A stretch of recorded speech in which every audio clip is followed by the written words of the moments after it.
Letter 1. St. Petersburg, December 11th, to Mrs. Saville, England. You will rejoice to hear that no disaster has accompanied the commencement of an enterprise which you have regarded with such evil forebodings. I arrived here yesterday, and my first task is to assure my dear sister of my welfare and increasing confidence in the success of my undertaking. I am already far north of London, and as I walk in the streets of Petersburg, I feel a cold northern breeze play upon my cheeks, which braces my nerves and fills me with delight.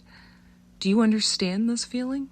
This breeze, which has traveled from the regions towards which I am advancing, gives me a foretaste of those icy climes.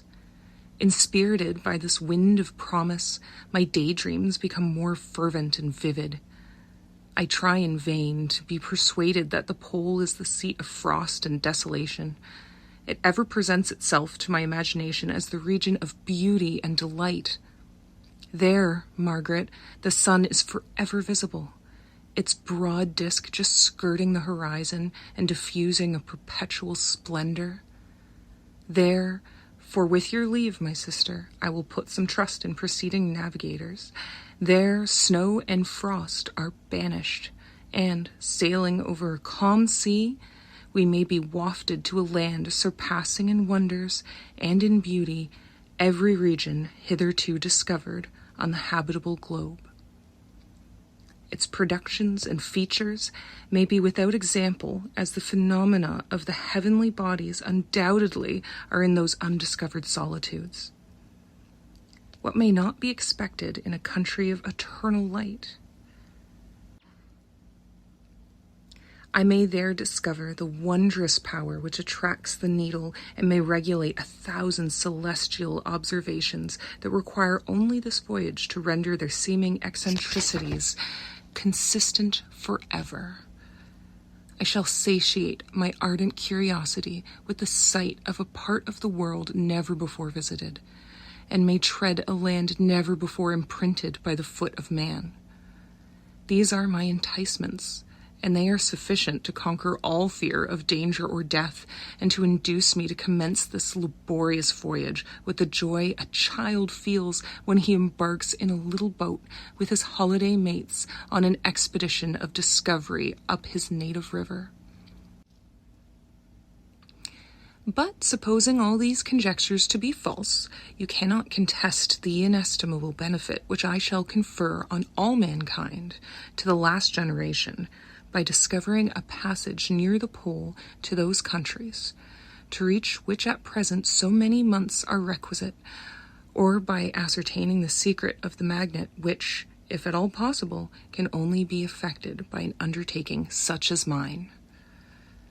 These reflections have dispelled the agitation with which I began my letter, and I feel my heart glow with an enthusiasm which elevates me to heaven. For nothing contributes so much to tranquilize the mind as a steady purpose, a point on which the soul may fix its intellectual eye. This expedition has been the favorite dream of my early years. I have read with ardor the accounts of the various voyages which have been made in the prospect of arriving at the North Pacific Ocean through the seas which surround the pole. You may remember that a history of all the voyages made for purposes of discovery composed the whole of our good Uncle Thomas's library. My education was neglected, yet I was passionately fond of reading. These volumes were my study day and night, and my familiarity with them increased that regret which I had felt as a child on learning that my father's dying injunction had forbidden my uncle to allow me to embark in a seafaring life. These visions faded when I perused for the first time those poets whose infusions entranced my soul and lifted it to heaven. I also became a poet, and for 1 year lived in a paradise of my own creation. I imagined that I also might obtain a niche in the temple where the names of Homer and Shakespeare are consecrated. You are well acquainted with my failure and how heavily I bore the disappointment. But just at that time I inherited the fortune of my cousin, and my thoughts were turned into the channel of their earlier bent. 6 years have passed since I resolved on my present undertaking. I can, even now, remember the hour from which I dedicated myself to this great enterprise. I commenced by inuring my body to hardship. I accompanied the whale fishers on several expeditions to the North Sea. I voluntarily endured cold, famine, thirst, and want of sleep.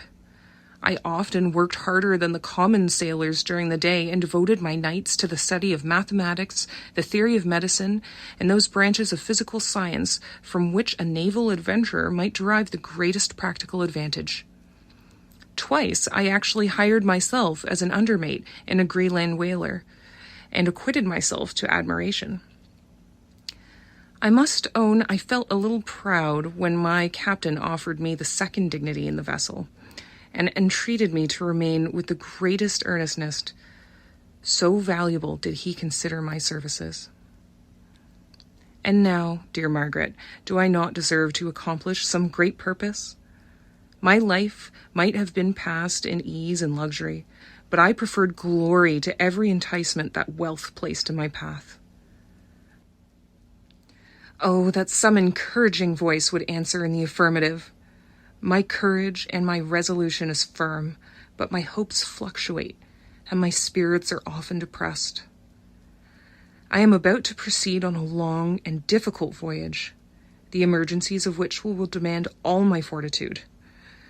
I am required not only to raise the spirits of others, but sometimes to sustain my own when theirs are failing. This is the most favorable period for traveling in Russia. They fly quickly over the snow in their sledges. The motion is pleasant, and in my opinion, far more agreeable than that of an English stagecoach. The cold is not excessive if you are wrapped in furs, a dress which I have already adopted, for there is a great difference between walking the deck and remaining seated motionless for hours, when no exercise prevents the blood from actually freezing in your veins. I have no ambition to lose my life on the post road between St. Petersburg and Archangel. I shall depart for the latter town in a fortnight or 3 weeks, and my intention is to hire a ship there, which can easily be done by paying the insurance for the owner, and to engage as many soldiers as I think necessary among those who are accustomed to the whale fishing. I do not intend to sail until the month of June. And when shall I return? Ah, dear sister, how can I answer this question? If I succeed, many, many months, perhaps years, will pass before you and I may meet. If I fail, you'll see me again soon, or never. Farewell, my dear, excellent Margaret. Heaven shower down blessings on you, and save me, that I may again and again testify my gratitude for all your love and kindness. Your affectionate brother, R. Walton.